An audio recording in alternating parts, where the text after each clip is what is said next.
hearing and hearing that the word of God, but still using it based on ourselves. The gospel of it's not about me, need-based gospel. If you want to talk about faith, it's all about need-based, our needs.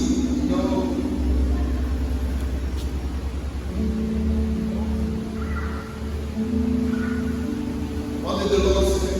Seek first the kingdom and his righteousness. And so all these are yours. But they will be there when you seek first the kingdom and his righteousness.